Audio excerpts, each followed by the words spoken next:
Hey, welcome to the channel today. We're going to talk about some other elements of how Moe mistake-proofed his swing and why he was the greatest ball striker to ever play the game. So there's no better feeling knowing that when you wake up in the morning to go play golf, so that you're going to play well. There's no better feeling of hitting good golf shots down the fairway. So my mission today is to help as many people as possible wake up every day feeling good that they're going to go out there and play great because of the single plane swing. So a lot of times people ask me why I don't discuss other instructors teaching on, whether it's YouTube or other instructors. And one of the things is as you see in my unique approach in we teach a single plane swing, is that I want things backed up by science. I want data. I want proof. And to me, proof is not, hey, he won a golf tournament on the PGA Tour or he did that. I think there's validity to the guys. I mean, obviously they play great golf and they score well. And look, I've been there, I respect all that. But when it comes to ball striking and helping you understand what's the easiest way to hit a golf ball on the ground with a stick and get better at ball striking, if somebody's gonna teach me something, number one, I want them to be able to do it. I want them to be able to play well with what they're teaching me. Because if they can't do it themselves, and they don't play on the course and show you out there what they're doing, then it doesn't really validate if it works for them. I've had friends of mine who are instructors who can't really do what they say that they want you to do. That doesn't make sense to me. So I don't talk about that much. The other thing too is I quantified everything that has to do with Moe swing. What I mean by that is I measured it because I wanted to be able to replicate it, not only for myself, but to be able to show a student, hey, if you have this much torso rotation, this much pelvis rotation, your arms can be in the right spot, just like Moe. And it works because it produces results. And yes, if you swing like Moe, you get Moe-like results. And that has shown itself and proven itself over and over and over again. Now, you'd be surprised at some of the data, some of the stuff I've measured. For example, how much rotation he actually has in his torso, the tilt of his body, the rotation of his pelvis, why he did certain things, which is part of what this series is about. But I was very shocked when I started actually quantifying stuff. And one of the quantifications that I want to share with you today is just backswing rotation. You'll be shocked, and I've covered this a few times before, but I want to explain what shocked me, because what you see on video, what you see Moe doing on video, is not what you think is actually happening. Let's just talk about upper body, and we'll go into some of the more of the swing mechanics with Moe. But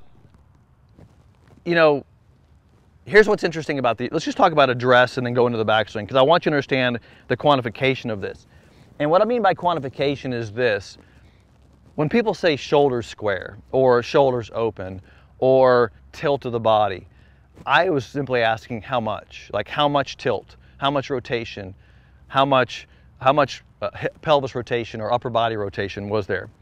Here's what's curious about Moe's address. And you can see this, like we've done, obviously we have footage of Moe from the top view, and you'll see this.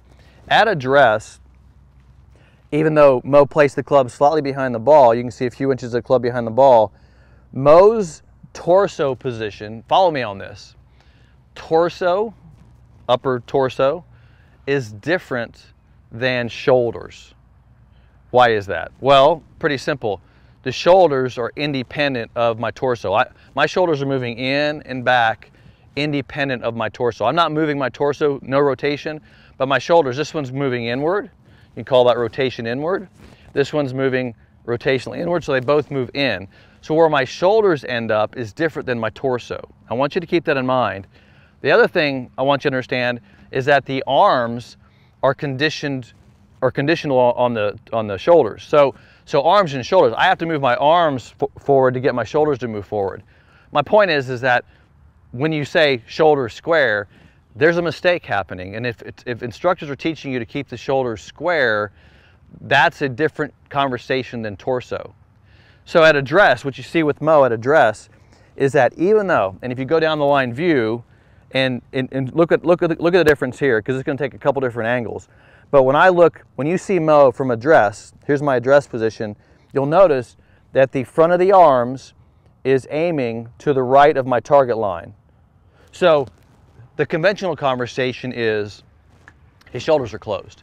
That's why I don't talk about other instructors, because my shoulders, the front of my arms is aiming to the right, which doesn't matter because my torso is aiming to the left. My torso, as I measured it, because I quantified this, the upper body is 15 to 16 degrees open, right? So my upper body is open.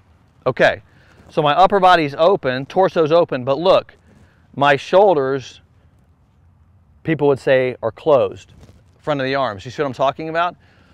Well, what's important to me is the torso position and then the arms being in positions, because guess what? At impact, I quantified impact. At impact, the torso is 30 to 35 degrees open, somewhere in that range, 30 to 35, pelvis about the same area. So my torso is open at impact. Now, as an instructor, this was very important to me. Why? Because if you look at people, and maybe you're one of those guys who hits the ball behind it, hits it heavy, hits it fat, doesn't hit it very well, thins it, stays behind it, whatever, it's likely that your torso isn't getting to the open position at impact. And then what happens is the torso is not open, so the hands release early because the hands are still moving, the torso is not, and it's out of sequence, right? That's why I bring this stuff up to you, because it's kind of important if you understand where I'm coming from with the quantification of the swing. Now, let me give you the interesting thing about the backswing, because I want to go through the backswing here. Think about, I'm 15 degrees open at address, right? So this is considered a positive rotation, 15 degrees open. Watch this. I'm going to start, when I move the club back, we call this position 1. I don't want you to break your swing into a bunch of positions. I did this so I could move you through the quantification of the swing so we could get it perfect. In this position right here, just here, from right here where the ball is to right here, it doesn't look like a lot of backswing, does it? I mean, not much movement, but guess what? How much rotation do you think my torso has? Not my shoulders, my torso. From address to there. And when I measured that in Moe's torso position, it was 45 degrees closed. So he went from 15 open to 45 closed at 60 degrees of rotation from here to there. Okay, now here's what's crazy, is at the top I measured him, he only had 80. So a majority of the rotation of the torso, watch me again, a majority of rotation happens from here to there.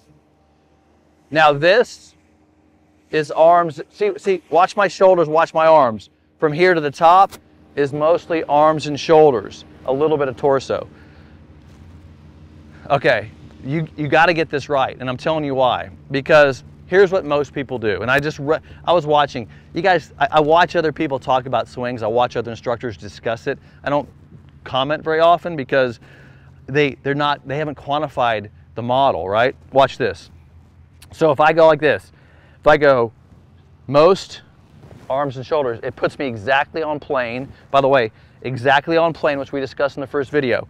So here's the first movement, most of the rotation, arms and shoulders at the top, puts me right on plane. Now, that's how Moe exactly put the club on plane, by moving the correct amount of torso and then arms and shoulders. I don't want to say it's 2 movements because the torso doesn't completely stop, but a majority, that's why I quantified it into these positions. Now, having said that, here's what I want you to understand about the position at the top. The total rotation is 80. So what most people do, and this is what they're teaching, other instructors teach, is turn your body as much as you can. And what happens is you get this. You get a rotation of the body, but the arms never put the club on plane, so you get a club that doesn't move on plane. The club moves off of its plane.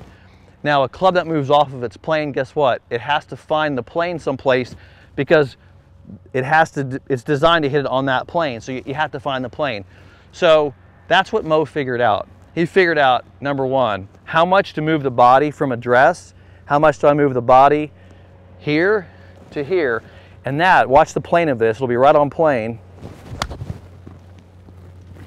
So it moves it most of the rotation, right on plane, and then I can come down. That's how Moe was able to figure it out. Now, how did he figure that out? It's a different story. He practiced a lot. He hit lots of golf balls, which between the ages of 14 and 19, he would tell me that's when he kind of mastered his swing. But I don't want you to have to do all that work. I want you to just follow Moe's instruction as a model, match him, hit the club on plane, and watch how easy it becomes to get to impact, which is what this series is all about. Hope you're enjoying the content. Give me a thumbs up, click that bell icon. I'll see you in the next video.